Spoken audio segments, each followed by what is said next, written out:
tayong ulam. Talagang darating at darating yan, lagi nakadisplay yan sa kusina natin. Ay lalo na nga po kami, lagi nakadisplay yan, tuyo, mantika. Hindi nawawala yan kasi yung mga bata may hilig sa adobo. Kaya mga mukhang adobo na itong aming mga apo namin. Kaya salamat sa Panginoon na totoo niya. Ayaw ko na sana mag-testimony kasi na-bless naman ako sa inyong lahat. Maging kay Ate Sabe, Ate Bruce, Benny Rose, maging po yung mga testimony na talagang napakalaking himala yung ginawa ng Diyos po mga kapatid. Siguro kung talagang pagkakataon po natin mag-testimony yung mga bagay na pag tayo nasa Tagaypitan, totoo niya, pag nangyari yun na nawala tayo, paano pa tayo makapag-testimony? Amen. Dapat tayo buhay pa lang at i-testimony tayo sa Panginoon at magpasalamat tayo kay Lord. Maging sa nagdadala ng barko na yan, magpasalamat tayo. Kasi kung hindi din dahil sa Kanya, siguro baka may nangyari na. Pero sa kabutihan ng Diyos, hindi lang merong mananampalataya sa loob ng barko na yon, ano ginawa ni Lord? Iniligtas. Maging napasama pa yung mga tao nakakarinig ng mga panalangin ninyo. Kung kayo nananalangin sa loob ng barko, siguro napakinggan nila. Grabe man ka manalangin ng born again na yun. Siguro pag uwi ko sa bahay, pagpunta ko doon sa lupang na yun, pag ako binakilala, pupunta ko doon at sasama na rin ako.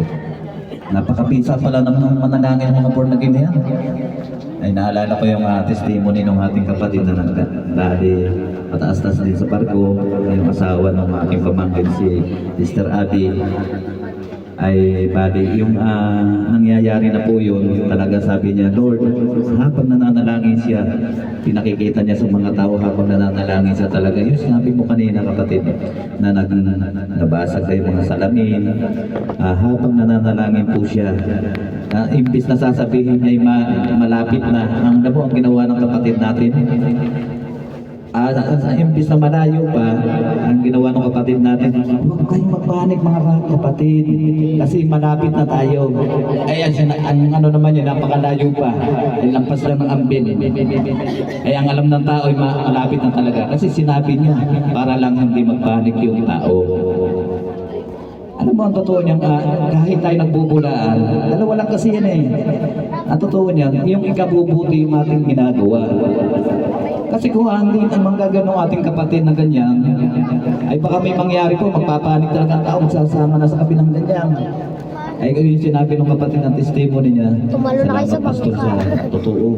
Talaga pinananalangin ko na huwag magpanik yung mga tao. Ang salita ko na lang, nagpulaan na ng ika ko, na malapit na yung tabi. Huwag na kayo ika magalaw. Ayun naman mga tao, nagsunuran din naman. Ang alam nila, malapit na talaga. Pero malayo pa po naman. Nasa sa Portong Island. Ay malayo pa. Huwag lang magpanik yung mga tao na magsama-sama sa tabi. Ay kung mangyayari po yun, talagang tataw ng barko. Ang problema pa daw niya, makatumakbo dito sa ulian, ay tumingala, laging tataw. Kaya salamat sa Panginoon, salamat sa mga nagsasakay, mayroong mga Christian din.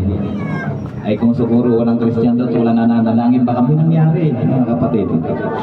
Kaya napakapalad po ang isang taong nakakakilala sa Panginoon, nadadala po natin sa way na darating na, di ba, nakasakay tayo sa barko na walang Christian, tapos ikaw lang, di ba? Kaya napakapalad natin mga kapatid, nadala-dala natin yung kahit tayo, anumang panalangin natin, basta alam ng Diyos kung ano ang nanais natin.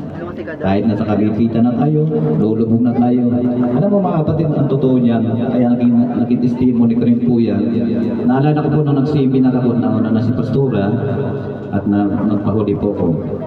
Ngayon dumating po ang time na lakas ang amihan din. Na wala na kami masakyan ng aking inaanak si Sister MC. Yung anak nung may pamangkin.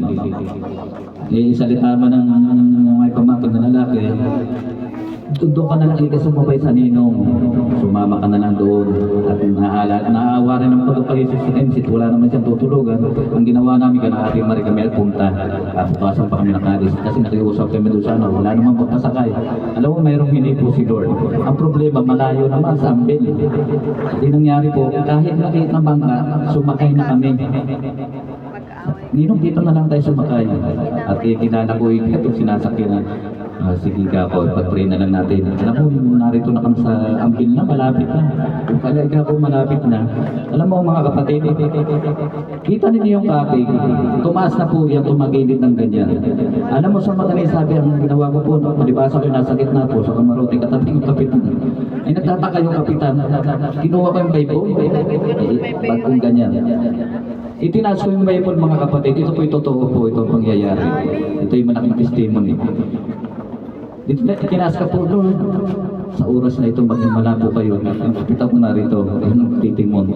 Natataka siya. Itinaas ko yung Bible, pinuksan ko yung Bible. Alam mo, anong nangyari mga kapatid? Ito po yung totoo po, itong pangyayari ito. Ang bangka po, bigla pong gumanon. Dumiretso po siya. Kaya ang totoo niya, yung bangka na yun, napakaliit po noon. Kung limang, mga 7 tao lang karga, no? Pero may mga karga kami dahil yung unahan namin, buo yun, equator na buo yun. At saka yung pinakataklog ng buo siya. Kaya halos sumangka yung tubig. Sabi ko, Lord, grabe naman nakaska ko dito. At nung dumating po ang time, talagang iniyak ko sa Panginoon, Lord, salamat na ipinalik mo hindi yung pagkadiretso ng bangka. Ang totoo niya tumagilid. Natakot na nga po yung kapitan. Ayan, tauhan naman isa lang. Hindi naman makatimbang. Ang ginawa ko rin po, umano na rin ako sa tabing ganyan. Gumanya na kami parehas ng mga lalaki. Ang sister M, sinasagit lahat. Natakot din siya. Ulat na galot na po. Sa kabutihan po ng Panginoon, doon po pinakita talaga. Sabi ko, kung talagang totoo po kayo, Lord, maghimala po kayo sa araw na ito. Nangyari po yun. Ngayon nangyari po, tinaas ko po yung Bible. Hanggang sa unti-unti na po, dinadaanan natin na lumiliit na yung mga alon pagkadiretso po ng bangka. Lord, salamat. Pero tumitingin naman ako dito kung talagang malakas talaga. Natingin naman ako, malalaki naman ang alon, pero yung dinadaanan namin, bakit maliliit?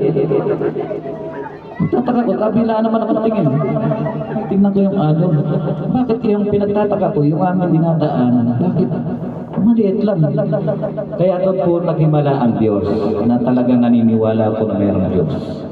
Na talagang mangyayari na po sana, tarik na po yung alos yung parka kapatid yung bangka. Lumapat na sa tubig. Talagang nasundan pa ulit ng araw na ganyan. Kaya nung pagkataas ko na nalangin ako, tinaas ko yung Bible. Nagkatotoo. Pinakita talaga ng Diyos na talagang buhay siya. Kaya napakalaking testimony. Marami na po akong karanasan sa mga ganyan. Matagal na sana po kung patay kung ako hindi sa mananampalataya. Marami pong nangyayari na po yan. Kaya salamat sa Panginoon nung kami sinundo dito sa Tabaw. Malakas po rin yung bangka ni Comelec yung aming sinakyan. At wala naman kayong masakyan. Sa kabutihan po ng Diyos, sinakyan namin yung malalaki po ang ng gasal dito. Puti po, mas maputi pa po dyan sa sobrang lakas po. Kaya po rin ang Diyos, napakabuti ng Diyos sa buhay ng hindi lang sa amin, kundi sa buhay ng bawat isa. Doon ko nakita yung ginawa ng Diyos na magmamala. Totoo nga po, ang isang Kristiyano napakapalad ng isang kilala. Kasi